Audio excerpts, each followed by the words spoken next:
everyone. Welcome to today's ZipChat sponsored by CenterZip. This is Jill Hurston, Marketing Director at CenterZip. With that, I'd like to introduce our host of ZipChat, Mike Watson, who is the VP of Engineering at CenterZip. So Mike, I'm going to turn this over to you. Thanks, Jill, and welcome everyone to this new version of our ZipChat. It's episode 9, Data-Driven Product Management, or Leveraging Metrics in Product Management. Today we're going to be talking about how data can be used to influence product management decisions in various areas of the product management process. Today joining me is Tim Rourke. He's product manager at Intertech Alchemy. I have Sarah Torres with me, VP of Product Management at Square Root, and then also Michelle Arney, who's a technical consultant and specializes in product delivery. Great panel today. I'm excited about it. As Jill said, this is intended to be a casual panel discussion, and we definitely like audience participation. So please, if you have a question, let us know, and we'd be happy to get you on and chat through any ideas you have. So with that, let's get into the topic a little bit. So my background, as people may have known from watching some of these ZipChats, is as an engineering leader, mostly helping build products, the software, the QA, all of that. And I've had the opportunity to work with many product managers in my career. And of course, I have my opinions about what makes a good product manager, what makes a bad product manager, and about feature selection and all of that. Although I haven't done it a lot myself, although recently I have had some opportunity to do that. But one of the things that I think is interesting is when I was talking to Rich Mironov, who's a product management consultant and a respected colleague, he was saying that what he thinks is the biggest waste in software is building the wrong thing. And I think everyone on this panel would agree with that. And that's kind of what we're here to avoid. So let's get into a poll first. Let's start kicking off the poll. And that poll is, do you use metrics or other empirical data to make decisions on your roadmap? Feel free to enter stuff in there. Not too hot, which is great. It's a good time of the year. Okay, Mike, it looks like we have everybody voted. I'm going to go ahead and close the poll. All right, thank you, Jill. And there are your results. We got about 50-50. Yeah, so that's about what I would expect. Not too surprising. Obviously, customer feedback is really important, unless you're maybe building the iPod and you're trying to do something totally different than ever been done before. All right, so moving on from there, I'm going to target my first question at Sarah. So I first learned about Sarah a couple years ago during a talk at an Austin CTO conference that I attended. And she had this great talk about how Square Root, the company she works at, was getting engineers and everyone in the company involved in talking to customers about the product, which I thought was really cool. And I'm glad since then we've had a chance to work together more closely. And so here's the question I have for you. So what data do you collect, other than that obvious customer feedback, when you make feature selections? So the obvious, the customer feedback for sure, and it's both a mix of qualitative and quantitative. I know the topic of the meeting today is really around data and metrics, and we do that. So one of the things that we'll do is we will talk with customers and with prospects to have them grade ideas, and we'll get great survey results out of what designs and concepts they like best. But without the qualitative input into that, it's really hard to interpret those. So for example, we were designing a new product a few years ago that we thought would have heavily to do with initiatives. Folks loved it, graded really highly. But as we dived into the details of exactly how folks were saying they would use it, everybody kept saying, yeah, I'll use this on my next visit to a dealership or my next visit to a store. And that was so consistent, it became actually obvious that we were pointed ever so slightly in the wrong direction because we didn't know what to ask. And so by kind of tuning directly in that direction to aim the initiatives at the visits workflow, we ended up with something that could really be operationalized that was going to be effective for folks. And then on the flip side of that is we started designing the visits product more, and we had all kinds of visual ideas. We put them in front of folks, and a very typical response from a user in a feedback session is, "That's cool." It was really hard to distinguish between I would absolutely buy that in a second, "That's cool," and "Okay, bless your heart, that's cool."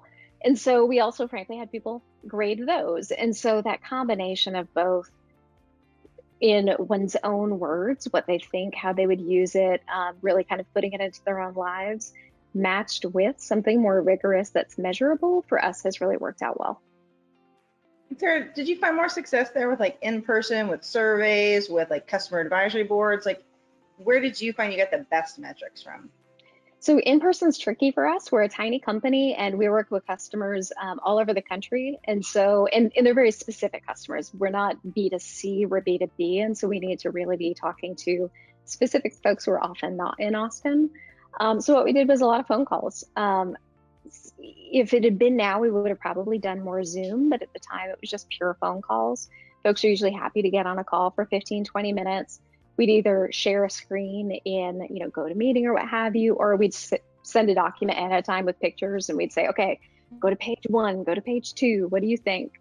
And that works pretty well. I really like the phone or some other medium with a voice for getting the tone. I think it's really interesting to get the feedback of "That's cool" versus "That's cool." The tenor of it gives you a sense of whether somebody's really excited or whether there's something they're not saying that you can then dig into further. So for that reason, I like doing things live as much as I can, as opposed to a static survey monkey. Sarah, I'm curious, could you expand a little bit more on your scoring system? How do you take "that's cool" and turn that into a quantifiable number that can then be used to make really good product decisions? We just have people grade it. So, I say, pretend you're back in, high school chemistry. Is this an A+ concept? Is it a B-? Is it an F? And I really kind of open it up for folks to just kind of like give it whatever grade you think it deserves, then help me understand why. That makes sense. So one of the things, from my perspective, again, not inside the product management world, but looking in from a window, it seems like there's a lot of ego-driven type decisions. At least that's what it appears like. What are your thoughts on that? I'm not sure it's ego-driven. I've never worked with anybody who, is kind of parading around saying, "Mine is the most important decision in the building." But I do think that everybody's got biases and lenses that they may or may not recognize or know how to compensate for. So if we go talk to sales, they're going to have a very natural perspective on prioritization based on the world that they live in.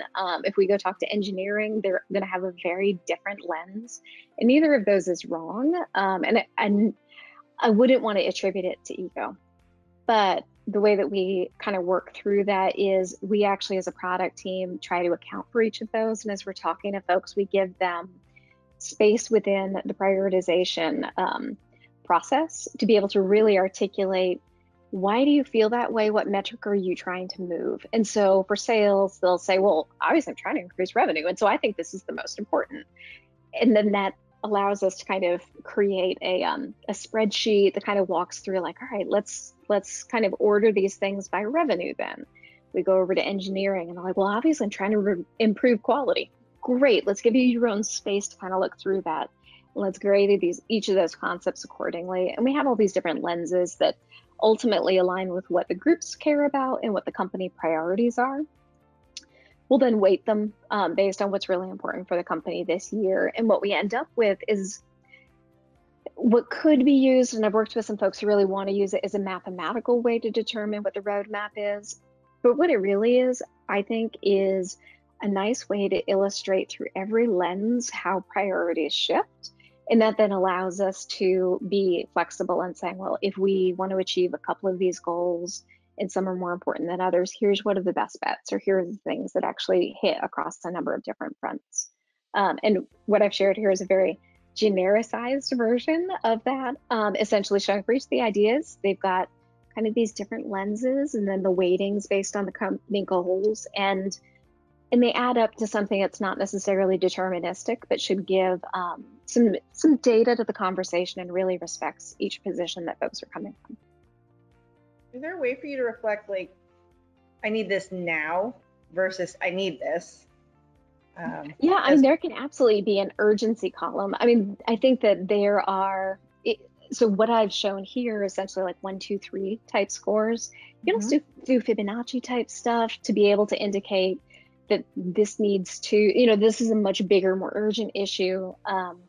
There might also be, a separate column that accounts for, this is really important, but only if we do it by a specific date. And I think differentiation often fits into that, kind of category where the competition is coming and we're either going to get there first or we're not. And it's one of the reasons why I don't think this is a purely math exercise, but it enables kind of the elements needed to have a really good conversation.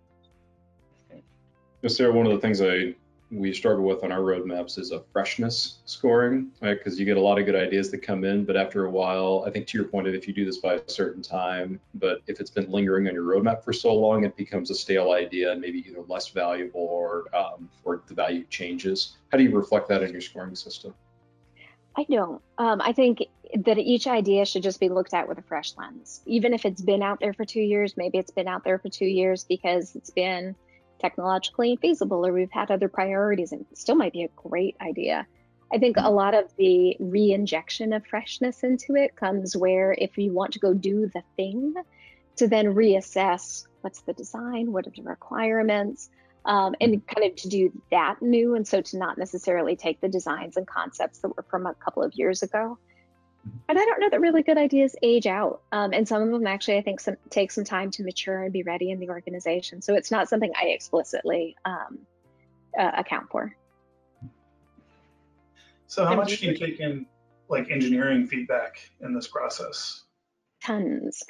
So engineering has its own input because they also have a perspective on the world. They see where we have opportunities to be faster, move ahead of the competition, take advantage of new technologies that are out there.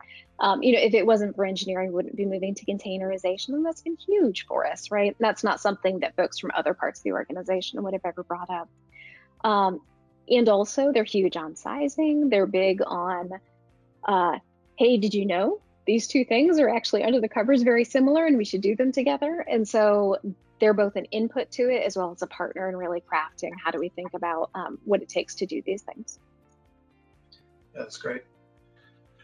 So moving on a little bit from the topic of backlog scoring, which is really interesting, I want to talk a little bit about how product management and how they can influence, throughput, quality, those types of things, because I think they're a big player in that, whether product managers know that or not. So Tim, question for you. What data do you look at to help with that problem? Or at least solution? Maybe it's a solution, right? Like, can you use data coming back from the team to figure out how your team can work better with them and, gain a better partnership? Yeah, absolutely. So I'm a self-described data nerd and a recovering project manager and a current product manager. And in our world, we're just inundated with information, especially coming out of our tools that we use. And us being a Kanban team working in a greenfield space, I get a lot of great data that comes back in. So what I look at as a product manager is a balance between leading and lagging indicators to help me understand what's the capacity of the team, is the team working at above or below that capacity. And then I often call myself like the perpetual 5-year-old because I ask why a lot. Like I'm constantly looking at the curves and it's like, why? And I'm not always looking for problems. A lot of times I'm looking for opportunities. If the curve moves in a way I didn't necessarily anticipate, I want to be able to pick that up and say, okay, what do we do right? And I want to bring that back to the team just as much to say, we're doing this good thing right. How do we do more of it? As opposed to we're doing something wrong. How do we do less of it? Engineering teams get picked on a lot. And Mike, you probably know this better than most, is very rarely do product managers come back and say, hey man, look at all the great things you guys did, unless it has dollars and cents tied to it. A lot of times it's how do you work faster? I like to look at those opportunities to say, hey, look how we did work faster, and let's point those out and let's make sure we celebrate.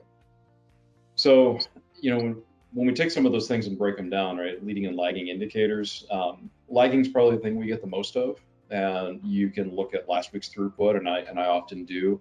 I also run trend analysis, so I take a look at things on a 6-week trail, and I'm looking at also the balance of work, to engineering tasks, stories, which I equate to roadmap progress, and bugs.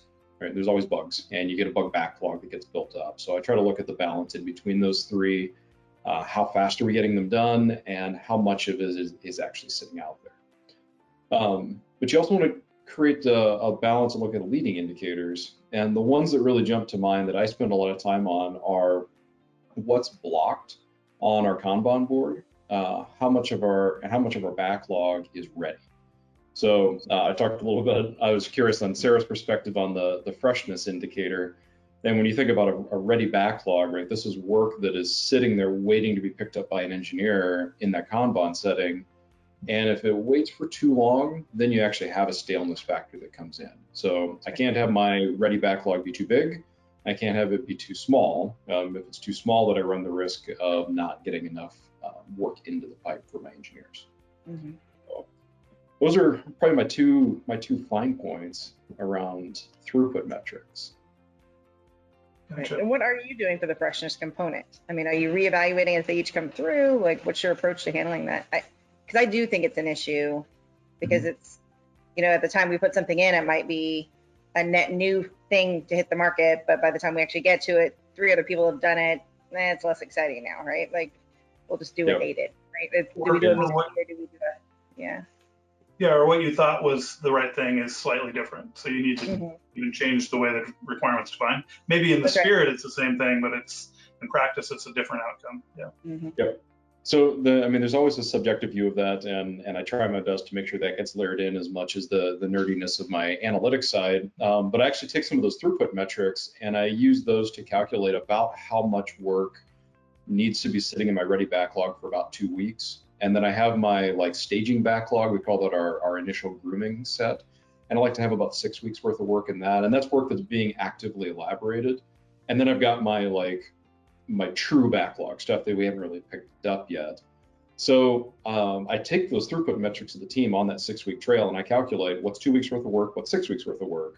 And then I make sure that I've got both of those buckets filled to that 2 and 6 week level.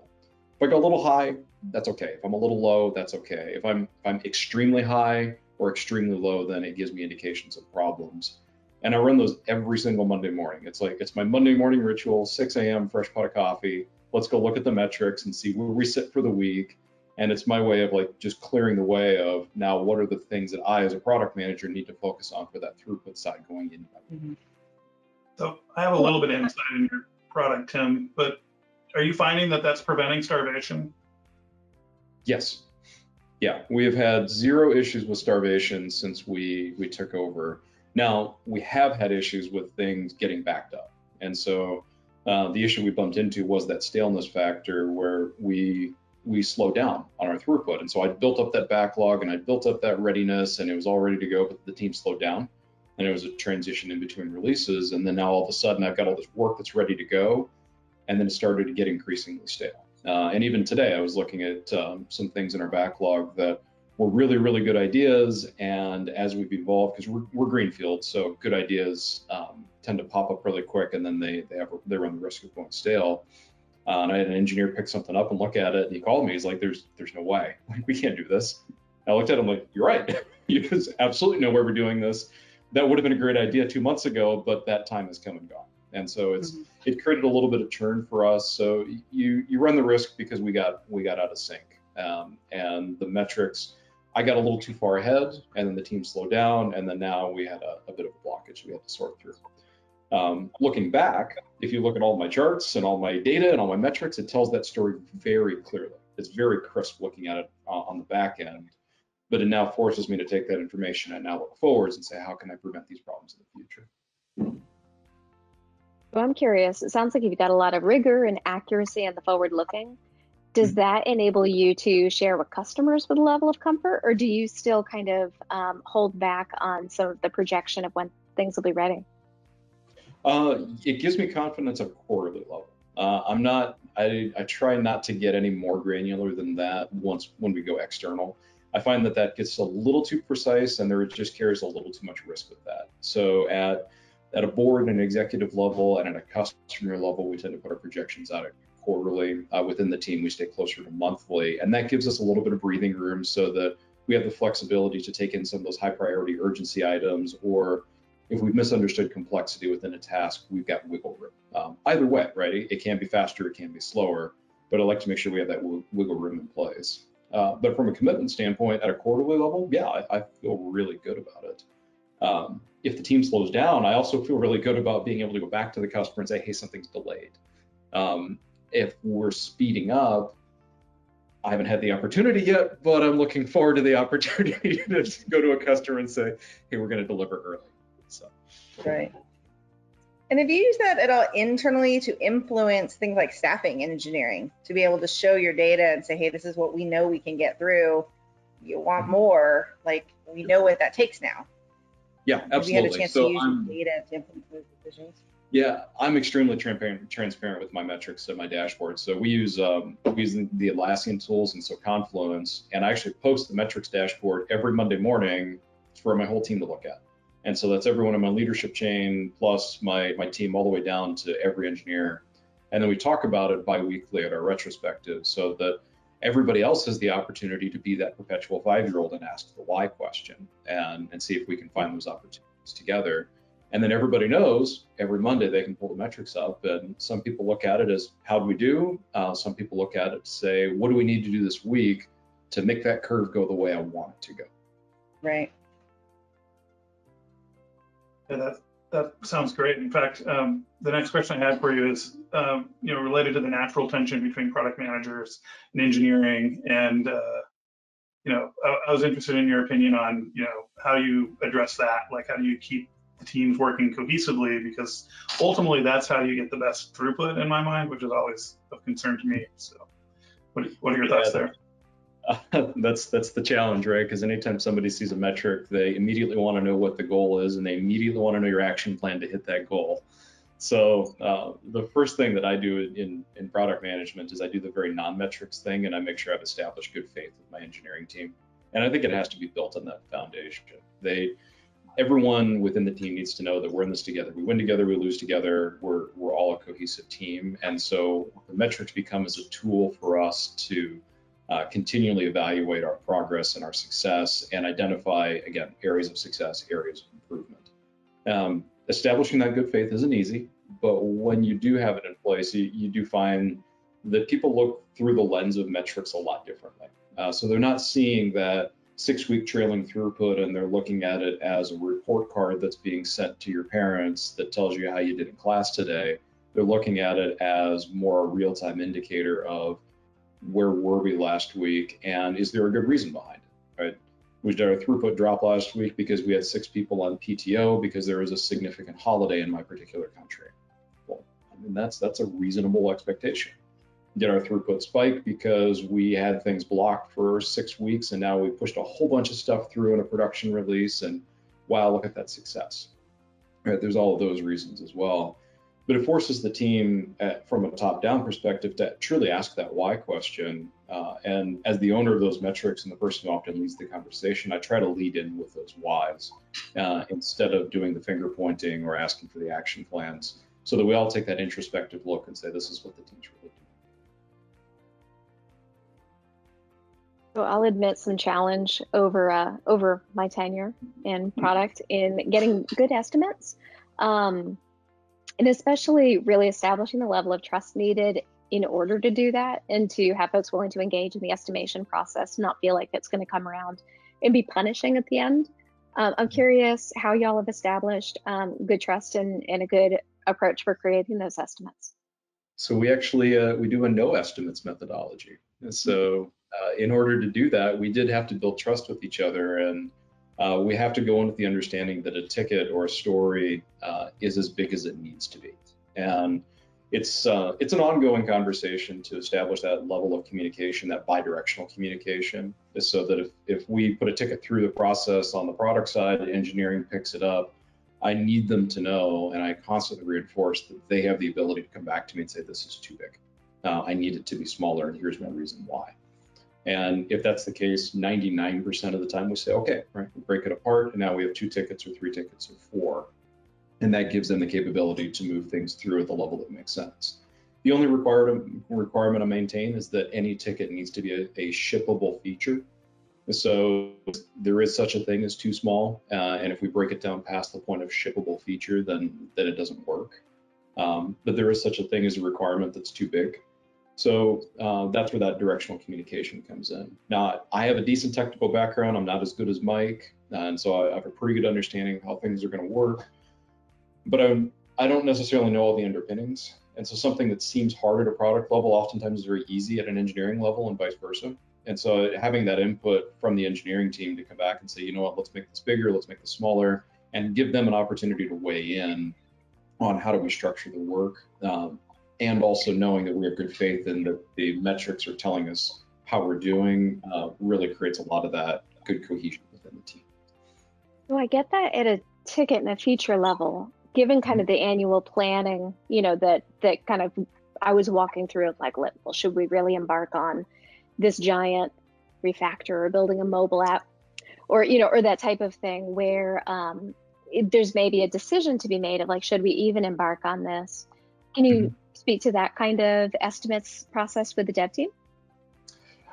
Yeah, so we focus in again at that quarterly objective level, and so we look at ours. We're a greenfield product, and so right now our objectives are very clear, and we have certain things we need to do in order to get the product shippable, and meet the objectives for our CapEx budget. And then as we continue to roll forward, I'll probably shift more towards what you're doing, Sarah, on that backlog scoring. And then I invite my engineering team to take part in the backlog scoring just as much as you do, or to the level that they want to, so that they're comfortable on this is an achievable thing. When we try to keep the estimates conversation out of it, it inevitably comes into play, but we don't have a formal system for doing that.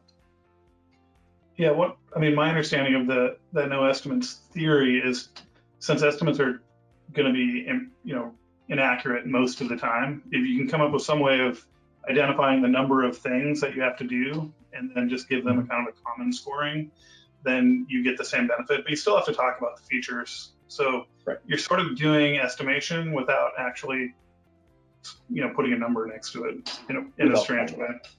And it works better when you don't have to commit to things. Like if you're working in a Scrum process, it's not as easy to do than when you're working in Kanban, where in Kanban, things are allowed to be as small or as big as you want, and they release when they release, so to speak. So there's nuances in, I think, Tim's process that makes it possible that may not be possible in other places. And it may not be possible as we mature either. That's something to be determined. We have the luxury of starting from a blank sheet of paper right now, and we don't have an established product out in the marketplace. In 6 months, I may be faced more with that challenge and have to come up with a solution for it. Yeah, perfect. So let's go to another poll. This poll, the question is, do you have a method to evaluate how successful your roadmap selections have been? So this is sort of looking back when you do a release, maybe you have a themed release, did it actually accomplish what you had hoped?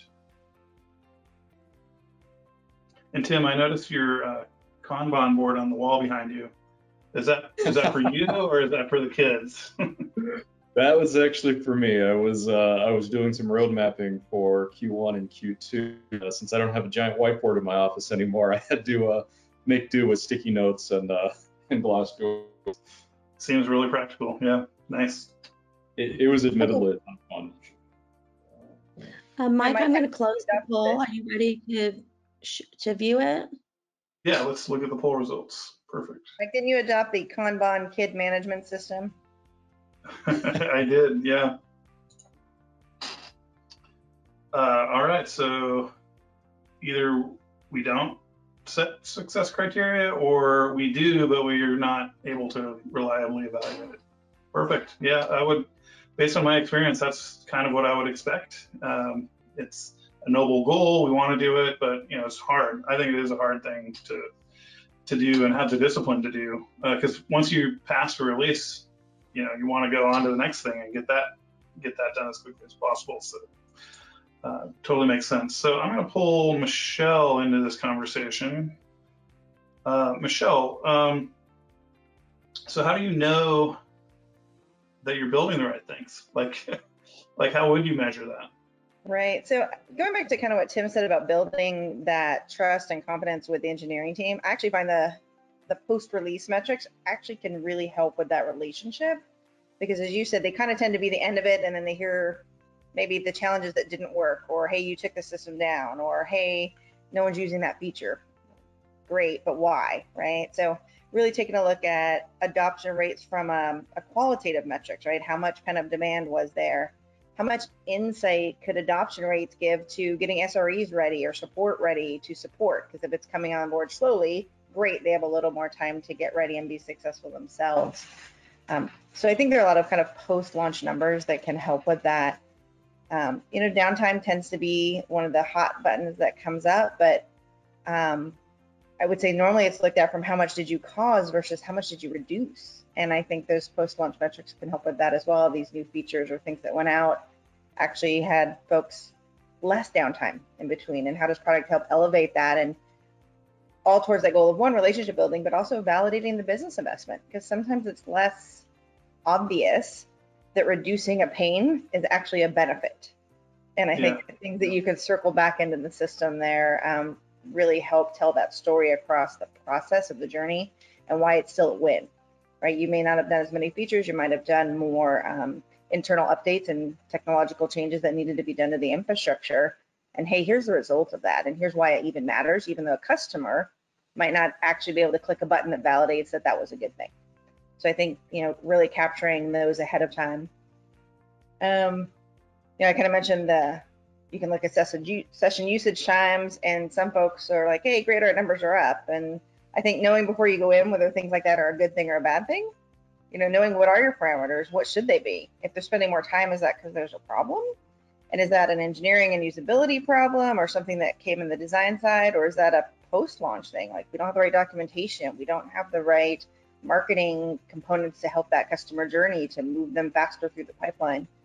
So I think there's a lot of different metrics you can implement, but most importantly, predefining those, knowing what you'll track and what you'll do with that data, for me, is kind of what takes it to the next level versus data for data, right? We can all interpret what we want, but if we know that our goals are, hey, we want to, you know, session time should be between here and here, or downtime should be between here and here, and if it's not, this is what we're going to do about it, and defining that ahead of time, I think reduces some of that tension later. You already have kind of outlines of plans of action, if things are going well or not going well, and all of that circles back, I think, to help the business and validate that investment, but also help engineering understand what they're bringing to the table, which is often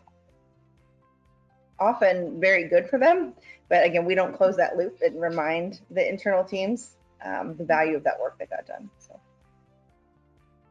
Michelle, do you ever circle back with your engineering teams 6 months or a year down the line and talk to them about revenue opportunities or click-through rates or heat maps that show how these things are being used once they've had a chance to be in the market for a while? Yeah, and I think that's it, right? Like, how long do they have to cook before the information is valuable? But I think that's 100% goes again back to what I would feel accountable in product, and both communicating up to the leadership team on, hey, this is a valid investment we made.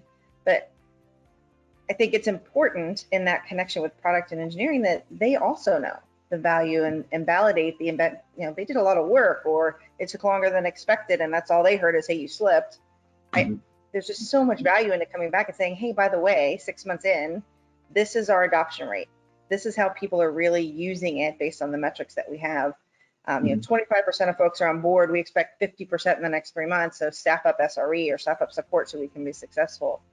And close that loop. And honestly, being vulnerable to the fact that, hey, not everything works, and it's not always an engineering problem.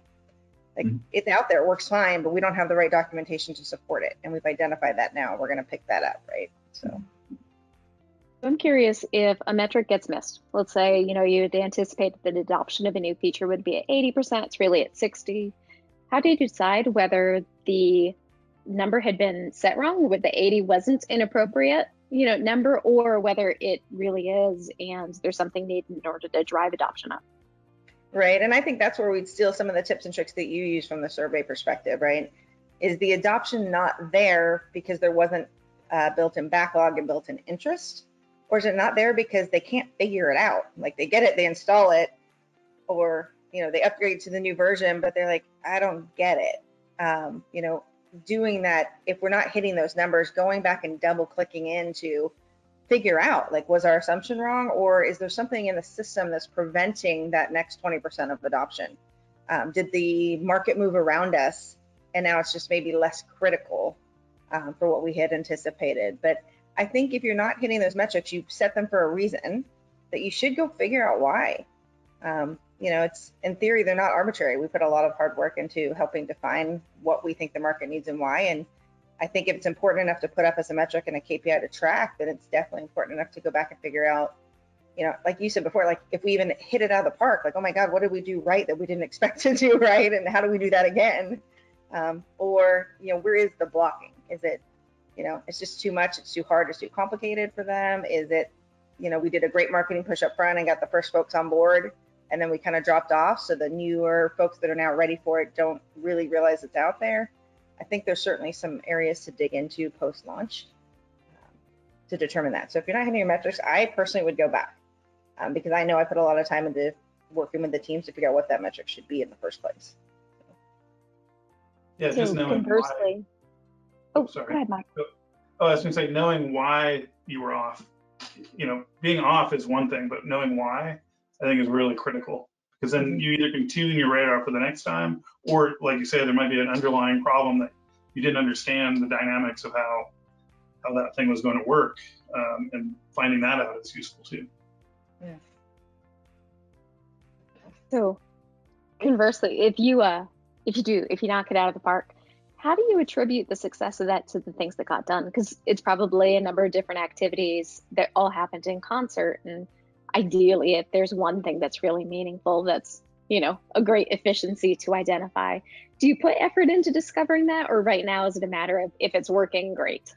No, I think it's important to look at either way, again, because we track metrics because they matter, good, bad, or ugly. We want to understand what we do with that data instead of just look at it and say, yeah, that's good. Like, great, if it's good, then what? Or if it's bad, then what? So from that point of view, I think it's important because it could give you insights into, hey, it's actually better because the market moved around us and is actually now more in our favor in this area. It could be better because sales has started selling into a new industry or a new vertical, and that's really ramping up that part of it. So I think finding out why you're successful is just as important to understand, like, okay, great, so sales now picked up finance, and boy, they're really loving this thing. And that wasn't maybe part of your input before because it wasn't necessarily a target market for you. I do think even if it's a win, you have to know why it's a win too. Yeah. So one of the things you said early on, and it really struck, hit with me, is you have to be intentional about metrics. Figure out what you're going to measure and start measuring them as early as possible, because without the data collected, the metrics don't mean anything.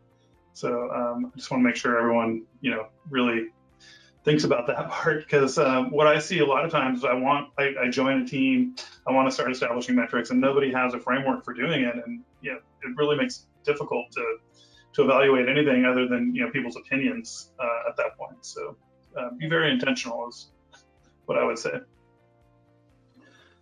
So one other question here, Michelle, for you is, so a lot of times metrics really kind of has two different flavors. It has the how do we do things better, but then it's like how do we validate that we're good at what we're doing? And usually that second set goes up the chain, right? Like, so how do you tell your CEO or the board or like whoever is interested that, hey, we're doing a good job in product management, and you should believe in us. Is there any thoughts there? Yeah, I think we've hit on some of those. Obviously, when you're selling up the food chain, right, your number one is metrics, revenue, increase in revenue, new markets that you've entered, are those being successful or not? I would hope that you're doing that intentionally, but sometimes we get lucky. Let's be honest, that we stumble into a good market opportunity, but I'd like to think we did a release that was targeted at a certain vertical, and we can show that we nailed that either through increased adoption, downloads, revenue, service fees, and that component, because that is going to be their number one question. But again, I also like to make sure that we're showing the value of what we just did and validating the investment that was made. So with this release, we may have invested, 5 months and this much time or manpower, and here's what the outcome of that is. Adoption rates are up by X. Customer support tickets are down by X. And really showing that business value across all of the different areas to where we can contribute. So. Yeah, thanks, Michelle. Any thoughts on that, Tim or Sarah? No. Yeah. Perfect. Okay, so I do have a question from the audience. Yeah, we have a question from Sabu. Sabu, I'm going to unmute you. If you could ask the question, that would be great. All right, thanks. So the question I have is, as product managers, do you have to sell the backlog? We talked about backlog. Everyone, each one of you talked about prioritizing the backlog and all that. So did you have, as a product manager, did you have to sell the backlog to the team members for picking up in the development? So how do you do that? Because sometimes the team is not very motivated to take up a backlog because of the complexity. It's too huge. It cannot be squeezed into a 6-week release cycle, whatever. Could be multiple reasons. So did you ever face that situation to sell it or have a challenge in selling it to the team? Anyone can answer. Thank you. A lot of storytelling. The session that Mike discussed, kind of having first met me at, I talked through the way that we bring developers into customer conversations directly. Mm-hmm. There is nothing more motivating, I think, than having an end user tell you about how their life is really difficult right now and how the thing that you're going to do is really going to help them. And we played that through. We had the team join literally hundreds of phone calls and meetings with end users and stakeholders, and it made a huge difference. The engineers were talking among themselves about, like, this is really going to help Jack next Sunday. And that then became the reason to do things. It wasn't doing things because I, as product, said that we needed to, or doing it to go help the customer who they heard from directly. Yeah, similar to Sarah, we do the same thing. We haven't brought our engineers into customer conversations yet, but what I do is actually, when I meet with customers, I'll oftentimes record the session and then give the recording back to the team. And what I've started doing recently is I literally take a picture with the customer with their permission, and I post it up on our Confluence page. And so when I'm telling the user story, I tell the story as like, Jerry is going to go through and use the product in this way, and they've seen a picture of Jerry. They know what his store looks like. They've seen me and Jerry together, so we know Jerry's a real person.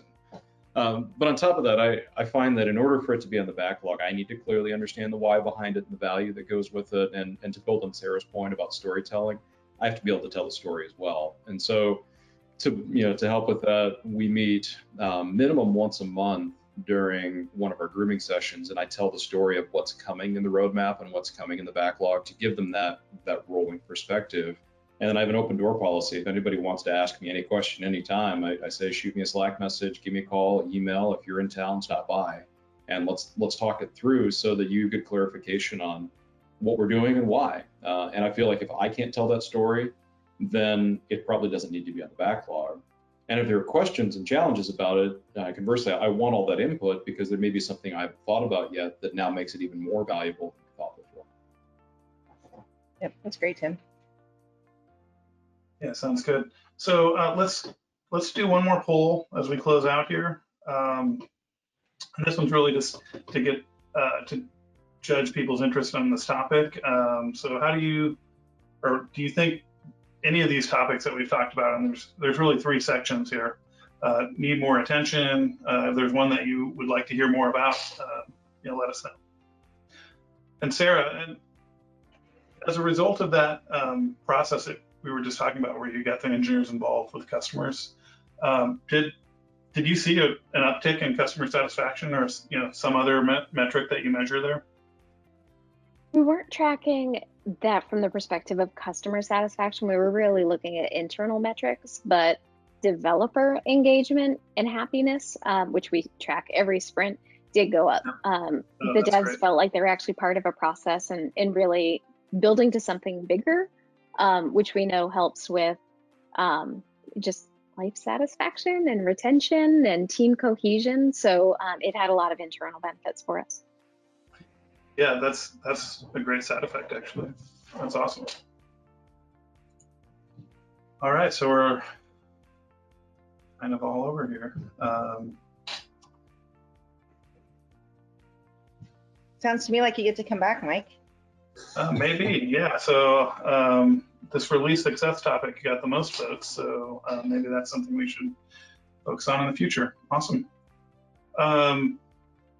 Just checking to see if there's any other question. I think we have one other question that came in. I think the person has dropped off, but I'd still like to answer it.